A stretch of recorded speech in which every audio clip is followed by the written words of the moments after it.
वो यहाँ पे फोकस करेंगे, पेपर में इस चीज़ को सबसे पहले करेंगे, और यहाँ पे सारे गलत, टीचर का दिमाग खराब। फिर यहाँ पे जो लिखा है ना वहाँ पे भी मतलब हो सकता है कि राइटिंग ठीक होती पूरी दे देता, लेकिन पोल तो यहाँ खोल दी ना खुद की कि मैं कुछ नहीं जानता, सारे गलत हो गए। अब यहाँ पे भी मार्क्स कटवाएगा। प्यारे बच्चों, इंग्लिश वाले सर की क्लास में आपका स्वागत है। बच्चों, माना आपके इंग्लिश के एग्जाम में 3 दिन बचे हैं, 3 दिन बाद आपका पेपर है, तो इन 3 दिन में इंग्लिश के पेपर की तैयारी कैसे करें? तो देखिए यहाँ पे 2 बात होती हैं। जहाँ तक मैंने 20-25 साल जो टीचिंग किया है, पढ़ाया है, उसमें फील किया है कि बच्चे क्या करते हैं, ज़्यादातर बच्चे मोस्ट के पीछे भागते हैं, कहीं से कुछ मोस्ट मिल जाए, कोई मोस्ट क्वेश्चन मिल जाए, मोस्ट लेटर मिल जाए, और 3 दिन में सारी एनर्जी, सारा टाइम उन मोस्ट के पीछे लगा देते हैं, जबकि ये सही तरीका नहीं है।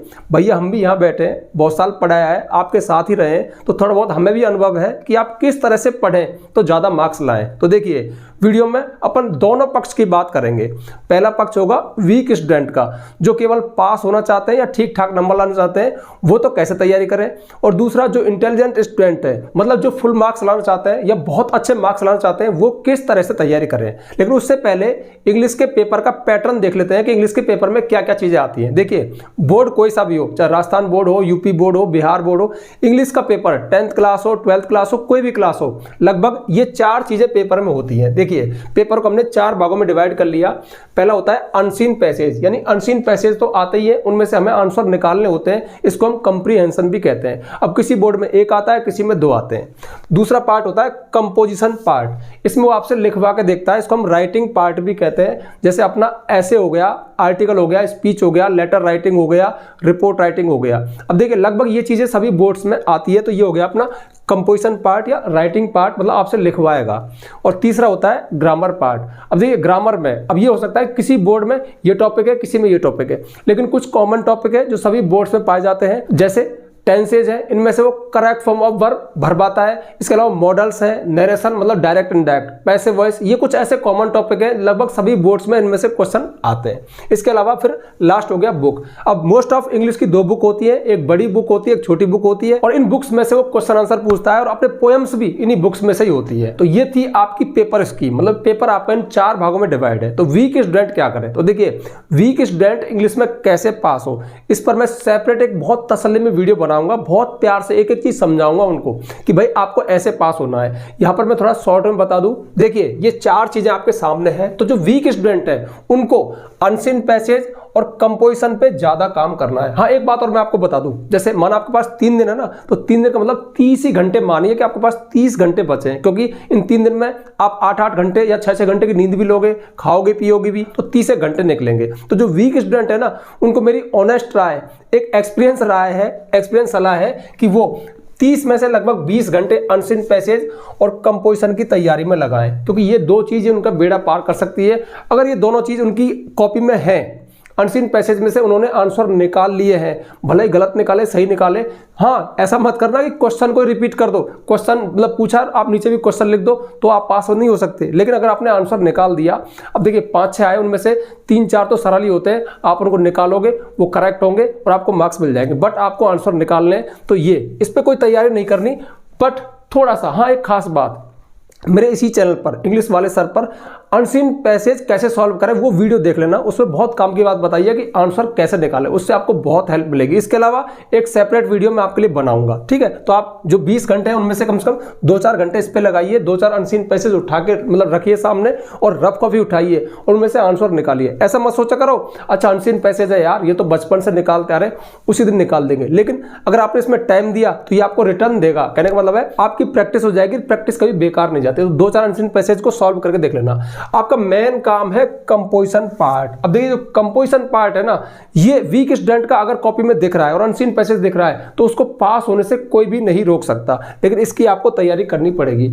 अब तैयारी के लिए सीधा सा है कि लेटर का फॉर्मेट क्या है, रिपोर्ट राइटिंग का फॉर्मेट क्या है, आपका आर्टिकल स्पीच कैसे लिखा जाता है, इनका जो फॉर्मेट है, ईमेल राइटिंग है माना आपके, या फिर इसमें से जैसे एक अनसीन पैसेज में एक चीज और रह गई थी, अनसीन पैसेज में 12th क्लास में एक नोट मेकिंग और समरी आता है, तो नोट मेकिंग, नोट कैसे बनाए जाते हैं उसकी तैयारी जरूर कर लेना। तो कहने का मतलब है अब नोट मेकिंग भी एक फॉर्मेट ही हो गया। तो देखिए यहाँ पे जो कंपोजिशन है ना, उसमें आपको फॉर्मेट्स पे काम करना है। लेटर है, कैसे शुरू होगा, कैसे अंत होगा, कहाँ पे क्या लिखना है, डेट कहाँ लिखनी है, ये फॉर्मेट हो गया। रिपोर्ट राइटिंग है, वो पास्ट टेंस में लिखी जाती है। ये सारी चीज़ों पर मैंने वीडियो बना रखे, वो जाके आप देख लेना, आपको फॉर्मेट भी मिल जाएंगे और ट्रिक भी मिल जाएंगे।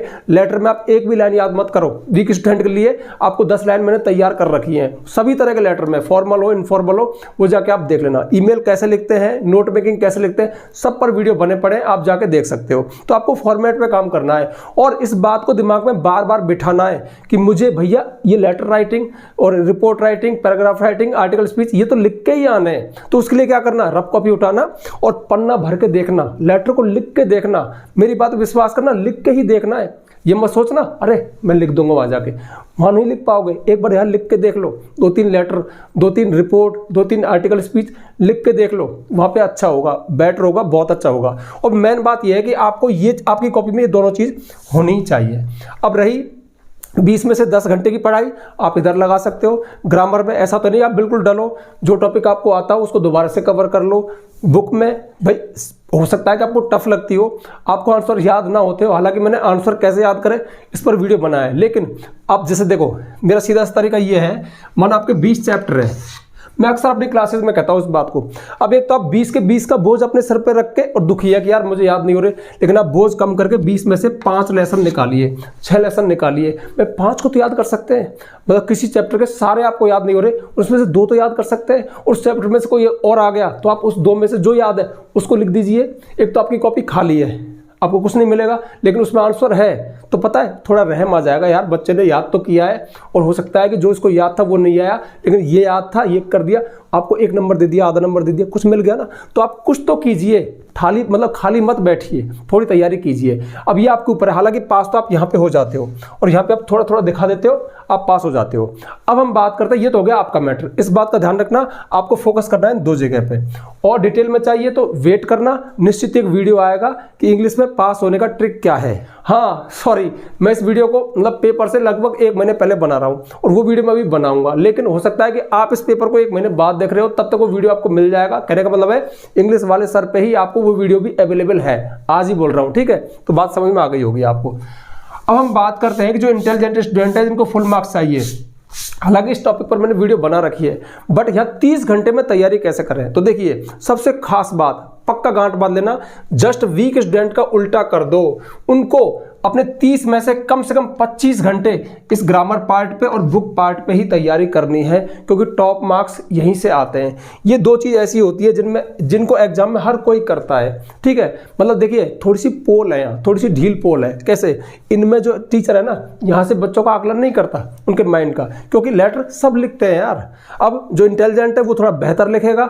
अब देखिए इंटेलिजेंसी का पता तो उसको ग्रामर पार्ट से लगेगा ना, जब कोई ग्रामर चेक करता है ना तो पता लगा लेगा 2 मिनट में कि आप में कितना माइंड है। यहाँ अगर आप फुल लेके आ रहे हो ना, तो यहाँ पे आपकी फुल मार्किंग ही होगी।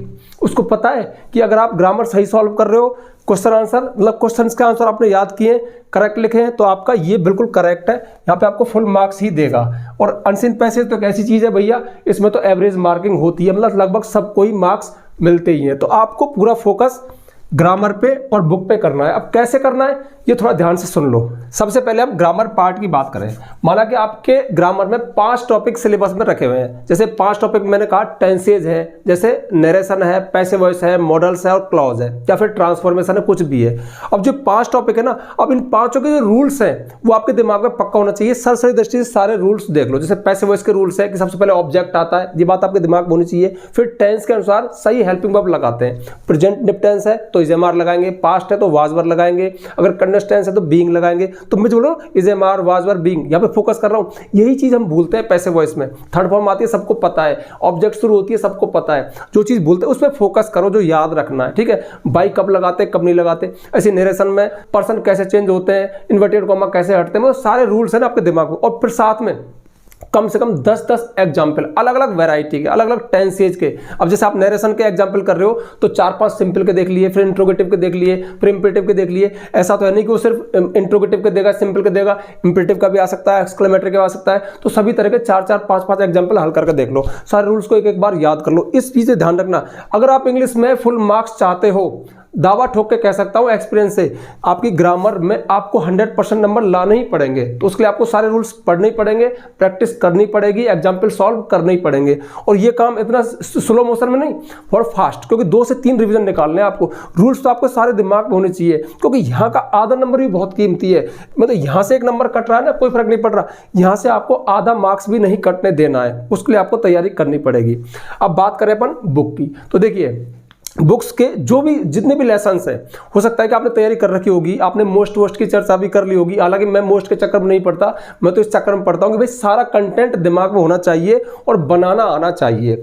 मतलब पूरी साल बच्चे, देखिए मैं यहाँ पे कितनी बार कह चुका हूँ अपने एक्सपीरियंस से, पूरी साल रटने में इतने घंटे लगाते हैं। अरे उसका 1/4 माना आपने 100 घंटे रटा, तो आप कम से कम 5 घंटे इस बात पर प्रैक्टिस कर लो ना कि कोई भी कंटेंट मेरे दिमाग में, आंसर हिंदी में मेरे माइंड में है, उसको इंग्लिश में कैसे लिखना है, इस पर प्रैक्टिस कर लो ना, रटने से मुक्ति मिल जाएगी।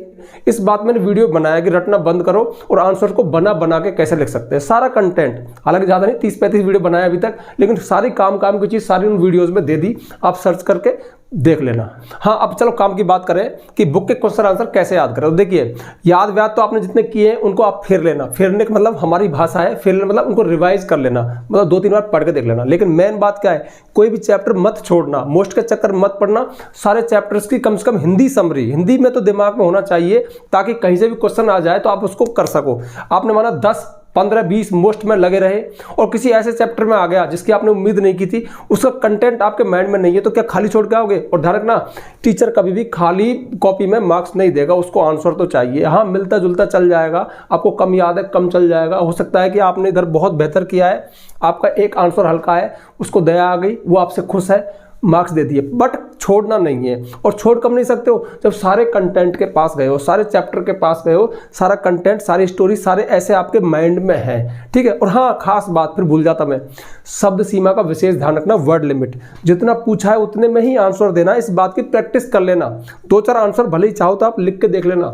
बात छोटी सी लग रही होगी, लेकिन बहुत काम की बात है, क्योंकि वो आपने जो एक्स्ट्रा मेहनत की है ना, कि उस चीज़ की भी तैयारी करके देख ली कि मेरा आंसर लगभग कितना बड़ा है। जैसे इसके फॉर्मेट, अब कंपोजिशन की बात साथ सुन लो। कंपोजिशन में आपको ही फॉर्मेट पे तैयारी करनी है। देखिए फॉर्मेट है ना, वो चीज़ है जो सबसे पहले इंप्रेस मतलब करता है एग्जामिनर को। आपका फॉर्मेट अच्छा है ना, कंटेंट अंतर का, अरे पूरे लेटर को और आर्टिकल स्पीच को पूरा कोई नहीं पढ़ के देखता, मैं आपको पक्का बता रहा हूँ। ये जो चीज़ है ना, ये मैथ है आपकी, यहाँ पे ये और ये, इसके बाद ये दोनों चीज़ आपकी करेक्ट होनी चाहिए। आपके आंसर करेक्ट ही होने चाहिए, शब्द सीमा सही होनी चाहिए, आपकी ग्रामर सही होनी चाहिए। पर यहाँ पे वो मार्किंग थोड़ी सी ऐसे ही कर देगा, हल्की सी लूज मार्किंग होती है इस जगह पे, लेकिन यहाँ पे लूज मार्किंग नहीं होगी। यहाँ पे तो 100% फिट ही होगी, सही है तो सही और गलत है तो गलत। यहाँ पे भी थोड़ा बहुत चल जाएगा, लेकिन जो आपका आंसर है ना, वो ऐसा तो है नहीं कि पूछा कुछ लिख दिया, तो वो आपका मिलता जुलता होना चाहिए। आपकी इंग्लिश ग्रामर, उसमें सेंटेंस में ग्रामर सही होनी चाहिए, सेंटेंस आपका करेक्ट होना चाहिए। मेन बात यह है, क्योंकि इंग्लिश के पेपर के माध्यम से आपकी इंग्लिश चेक करता है कि पूरी साल में आप लिखना कितना सीखे, पढ़ना कितना सीखे और समझना कितना सीखे। समझने के लिए और पढ़ने के लिए रीडिंग है, क्योंकि अनसेंट पैसेज को रीड करना पड़ता है। आपकी राइटिंग मतलब आप कितना लिखना सीखे, उसके लिए कंपोजिशन है, ग्रामर तो जरूरी है ही है, क्योंकि हमारी पूरी इंग्लिश का बेस, आधार, जो भी सेंटेंस है उनका स्ट्रक्चर ग्रामर से ही चलता है, और ग्रामर से आपकी इंग्लिश की नींव बनती है। तभी आप आगे जाके किसी कॉम्पिटिटिव एग्जाम की तैयारी कर सकते हो। रही बुक की बात, बुक का मतलब है कि जो कंटेंट आपने पढ़ा वो आपके कितना दिमाग में है, उस कंटेंट में से अगर क्वेश्चन कर लिया तो आप उसके लिए आंसर बना सकते हो, नहीं बना सकते हो। ये भी कहीं ना कहीं एक राइटिंग पार्ट में ही आ जाता है। तो कहने का मतलब है, एक रणनीति है, आपने पूरी साल पढ़ा, उसके माध्यम से वो आपकी इंग्लिश को ट्रैक करेगा। तो उसे इंग्लिश दिखाओ, रटा हुआ मत दिखाओ।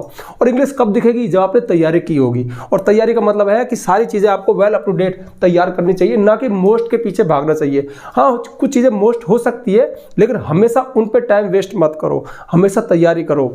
मतलब 3 दिन में कम से कम इतनी बड़ी रफ को तो भर के पटक दो यार, वो जरूरी है। अगर आपने रफ भर दी, आपने रफ काम किया है, आपने एक पेन खाली कर दिया, तो आपके दृष्टि और उससे अच्छे मार्क्स आएंगे। फॉर्मेट पे काम करो, ठीक है, जो उसका फॉर्मेट है उसी फॉर्मेट चीज को लिखो। अनसीन पैसेज में शब्द सीमा का विशेष ध्यान रखना। ऐसा नहीं है कि एक लाइन में आंसर है, आप 5 लाइन लिख रहे हो। इन सब बातों पर मैं अलग से वीडियो बना चुका हूं, बट ध्यान रखना, फिर से आपको चेतावनी दे रहा हूं कि इन चीजों पे भी एक बार काम कर लेना। मतलब एक अनसीन पैसेज में से आंसर निकाल कर देख लेना कि कहीं में गड़बड़ तो नहीं जा रहा। और हाँ, हर आंसर के बीच में आपको लाइन छोड़नी है, 1 या 2 लाइन छोड़ दिया करो, ताकि आंसर आपके, इनमें भी सभी चीज़ की बात कर रहा हूं मैं, ताकि आपके आंसर अलग अलग दिखे। ऐसा नहीं ढूंढना पड़े, मिक्स कर दिए, छठा कहाँ है, 7वां कहाँ है, अलग अलग लिखा करो, ठीक है।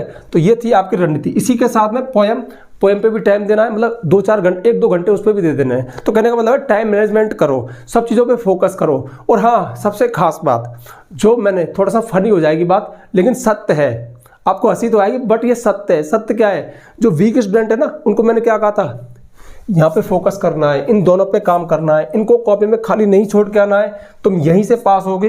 वो पता है, अच्छा हमें टीचर बेवकूफ़ बना रहा है, इंटेलिजेंट को तो यहाँ पे फोकस करवा रहा है, हमको यहाँ हम तो इनको करके आएंगे।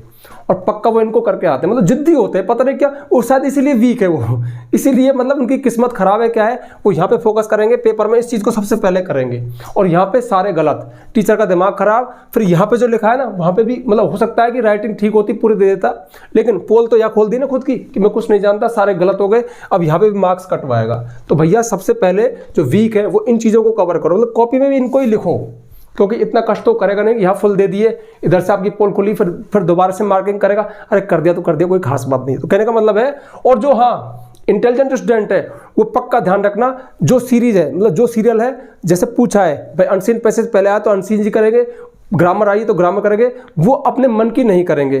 क्योंकि वीक जो है ना, वो अपनी नाकामी को छिपाने के लिए अनसीन पैसेज कंपोजिशन को पहले कर सकते हैं, मतलब पास मार्किंग का जुगाड़ बना ले, फिर आगे जाके देख लेंगे, कुछ आएगा तो कर देंगे, नहीं आएगा तो कोई खास बात नहीं। लेकिन जो इंटेलिजेंट स्टूडेंट है उसको सबसे पहली राय तो ये है कि वो क्रम से करे, जैसे पेपर आए वैसे। और अगर थोड़ा सा दिमाग लगाना चाहे तो मैं छूट दे सकता हूँ कि वो ग्रामर पोर्शन को अगर तैयारी अच्छी है तो पहले कर दे, क्योंकि इसमें फुल मार्क्स आएंगे। अगर ये फुल आ गए तो फिर आगे भी आपको फुल संभावना है, पक्का नहीं कह सकता, टीचर का मूड है, फुल मिलने की संभावना बढ़ जाती है, क्योंकि आपका आकलन ग्रामर से ही होता है। ध्यान रखना, आपकी कॉपी में सबसे क्रीम चीज, सबसे रेयर चीज ये है नंबर 1 पे, ठीक है।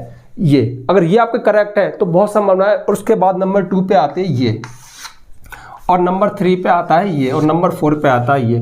क्योंकि अनसीन पैसेज एक ऐसी चीज़ है कि आंसर उसी के अंदर है, बचपन से निकालता है, हम निकालते ही हैं, इस पे टीचर उतना फोकस नहीं करता। हाँ, लेकिन इसमें भी एक चीज़ ऐसी होती है जो बहुत रेयर है, वो इन सब की ऐसी तैसी कर देगी, उसका कोई तोड़ ही नहीं है किसी के पास। Find the word from passage which mean, या पैसेज में से जो शब्द उसका सिमिलर निकालिए, या उसका विलोम शब्द निकालिए, अपोजिट निकालिए, वो चीज़ सबसे टेढ़ी हो जाती है, उसका तो किसी के पास तोड़ ही नहीं है, कोई टीचर उसको हल नहीं करवा सकता। वो आपकी वोकेबुलरी कितनी स्ट्रॉन्ग है, वर्ड आपको कितने अच्छे आते हैं, उस पर डिपेंड करता है, ठीक है। तो ध्यान रखना, ये थी आपकी पेपर की रणनीति जो मैंने आपको बता दी, एकदम प्रैक्टिकल वे में। मतलब ऐसा नहीं है कि मैं जानबूझ के, जो मैंने अपने टीचिंग एक्सपीरियंस में अनुभव किया, जो मैं सोचता हूं, जैसा मैंने बच्चों को सजेस्ट किया, उनके मार्क्स आए, उस आधार पर मैंने ये ज्ञान आपको दिया, ये अनुभव आपको दिया। आप चाहो तो मानो, आप चाहो तो मत मानो, क्योंकि स्टूडेंट्स है ना, उनके अंदर यही तो कमी है, खुद का दिमाग ज्यादा लगाते हैं, टीचर पे भरोसा कम करते हैं। हालांकि भरोसा तो खूब करते हैं, लेकिन लास्ट में थोड़े चालाक हो जाते हैं, यार मोस्ट मिल जाए कहीं से, यार कहीं से मोस्ट मिल जाए।